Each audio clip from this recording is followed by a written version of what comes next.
Since the end of the industrial era, our community has endeavored to transition to the new era, an era that is yet to be named. What if the real struggle is the name itself? What if we're at the point where the future can be whatever we name it? An example of one community member working to shape the new era is Jeff Flack. Jeff Flack is a man who has invested deeply in the full scope of Niagara Falls. After a career in the U.S. military, including multiple deployments overseas, Jeff has purchased and renovated a combination hostel and hotel, and has spent years photographing and researching the birds, wildlife, and the biosphere that is unique to Niagara Falls. While thinking through the kind of tourism attractions that will enhance the guest's experience, be self-sustaining, and create a multi-seasonal draw, Jeff believes an assortment of ecotourist attractions play to our strengths.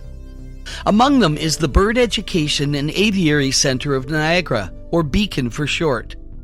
Niagara Falls is already a Ramsar Convention designated site and an Audubon designated globally significant important bird area.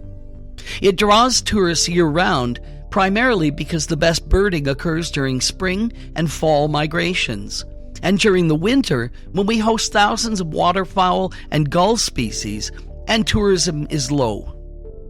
Research and scientific observation have concurrently revealed that the CO2 problems and many other global threats are actually related to soil.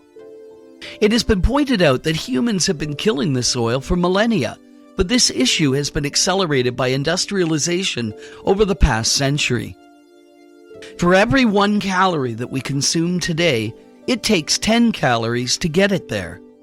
In the mid-90s, a number of scientists began realizing what was happening as a result of our ongoing reactions to challenges that arose. Pests are attacking our plants. Let's make a pesticide. Now that we've made a pesticide, we're having trouble with the plants and it's the weeds choking them out, so let's make an herbicide. Now that we're fighting the weeds and the pests really well, the plants don't have these nutrients. So let's make some synthetic fertilizers. All these things are requiring energy to do. And then we're also using energy to ship it somewhere, get it processed, and ship it back. As we started tilling soil millennia ago, we started disturbing the soil biome. The process is simply that whereby the plants and trees produce starches and sugars, it transmits those to the soils, which attract a certain type of microbe and trades with the elements that the plants need. Soil is seen by many as a real problem, as scientific research increasingly points out. Niagara Falls is the perfect place to aggressively address this.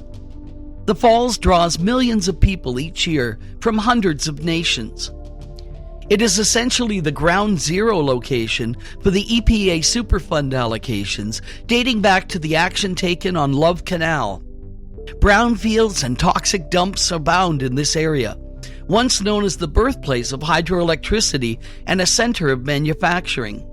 What if we're killing the planet? What if the United Nations is right about the soil and we only have 60 years left of soil health? What if we are creating the ocean dead zones and the fish are dying? What if the insects are disappearing and we need them? What if the birds are dying and we need them?